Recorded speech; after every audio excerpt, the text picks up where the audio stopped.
بسم اللہ الرحمن الرحیم۔ لیلۃ الجائزہ یعنی چاند رات، اور بہت قیمتی رات ہے۔ اس رات میں جو ہے عبادات احادیث سے ثابت ہے، لیکن عبادت جو ہے وہ انفرادی ہے، اجتماعی نہیں ہے۔ آپ جو روٹین میں جو عبادت کرتے ہیں وہ عبادت آپ اس رات میں بھی کر سکتے ہیں۔ اصل مقصد اس رات کا یہ ہے کہ انسان اس کو جو ہے وہ باہر گھوم کر اور مارکیٹوں میں جا کر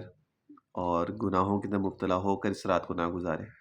کیونکہ اگر آج جیسے چاند رات ہو جاتی ہے، اور قوی امکان ہے عرب کنٹریز میں تو ہو ہی جائے گی، لیکن ایشیا میں بھی پاکستان انڈیا وغیرہ میں قوی امکان ہے کہ آج ہو جائے گی، تو مغرب کے بعد ہی شیطان تو کھل جائیں گے، تو پھر انسان جو ہے نا دوبارہ اسی روٹین میں آ جاتا ہے جیسے رمضان سے پہلے ہوتا ہے، وہی گناہوں کے اندر مبتلا ہونا، بد نظری کرنا، باہر مارکیٹوں میں نکل جانا، بازاروں میں نکل جانا۔ تو اس رات کو اس طرح ضائع مت کریں۔ ہاں، اگر کسی کو بہت ضروری کوئی کام ہے، گھر کی چیزیں وغیرہ لانی ہے تو اس کے لیے جائے، کوئی مسئلہ نہیں ہے، لیکن بلا وجہ ایسی بس جا کے بد نظریہ کرنا، مالوں میں چلے جانا، اس طرح یہ چیزیں کرنا مت کریں۔ بہت قیمتی رات ہے، جس طرح میں نے پہلے بھی ویڈیوز میں بتایا کہ کچھ راتیں ایسی ہیں جس میں دعائیں ضرور قبول ہوتی ہیں، جس میں عید الفطر کی رات ہے، چاند رات، عید الاضحیٰ کی ہے، رجب کی ہے۔ یہ راتیں ایسی ہیں کہ جس کے اندر جو ہے ضرور اللہ تعالیٰ دعائیں قبول کرتے ہیں، تو اس رات کو بھی اسی روٹین میں گزاریں جس طرح آپ رمضان کے باقی دنوں میں جب گزارتے تھے، یعنی اگر سوتے تھے رات کو تو تہجد میں اٹھ جاتے تھے، تہجد میں اٹھ کے عبادت کریں، نوافل پڑھیں، تہجد پڑھیں، قرآن پڑھیں، ذکر کریں، اذکار کریں اپنا، اور پھر اس کے بعد جو ہے فجر کی نماز جماعت کے ساتھ پڑھیں، پھر اس کے بعد عید کی تیاری کریں اور عید کی نماز کے لیے۔ لیکن اگر آپ نے اس کو اسی طرح گزار دیا جیسے باہر گھوم پھر کے رہے ہو، تو جو پورے مہینے کی جو ایک انسان کی محنت ہوتی ہے نا رمضان کی، جو سے عبادات کیے تھے، وہ اس ایک رات میں ضائع ہو جاتی ہے۔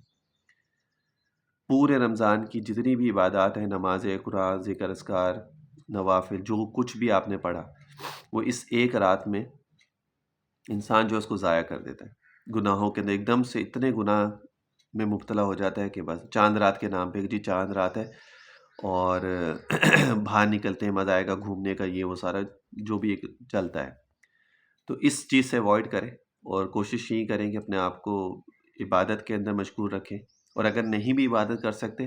تو پھر گھر میں رہیں اور جو بھی اپنے کام وغیرہ ہیں وہ انسان کر لیں، تاکہ اپنے آپ کو گناہوں سے بس محفوظ رکھیں۔ اس کے اندر عبادت کے اندر کوئی خاص نہیں ہے، کچھ بھی کر سکتے، میں نے آپ کو بتا دی۔ اچھا، اس کے اندر ایک وظیفہ ہے چاند رات کا، اور شیخ الوظائف اکبری والے جو ہیں انہوں نے اس چیز کو بہت زیادہ ہائی لائٹ کیا ہے کہ اس رات میں، چاند رات میں، انسان اگر جیسی چاند ہوتا ہے، اس پہ کوئی قید نہیں ہے کہ آپ نے عشاء کے بعد پڑھنا ہے، مغرب کے بعد پڑھیں، یا تہجد میں اٹھ کے پڑھیں، یا آدھی رات میں پڑھیں، کوئی قید نہیں ہے۔ جیسی چاند نظر آتا ہے اس کے بعد ایک تسبیح یا توابو یا کریمو کی پڑھ لیں، یا توابو یا کریمو کی،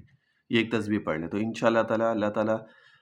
بہت برکات ہے، اور اگر کوئی کمی کوتاہی رمضان میں جیسے رہ گئی ہے تو اللہ تعالیٰ اس کو بھی پورا فرما دیں گے، اور باقی یہ کہ انسان یقین و توجہ سے کرے اور اللہ کے اوپر یقین رکھ کے کرے گا تو انشاءاللہ تعالیٰ اس سے بہت کچھ انسان کو جو ہے وہ ملتا ہے۔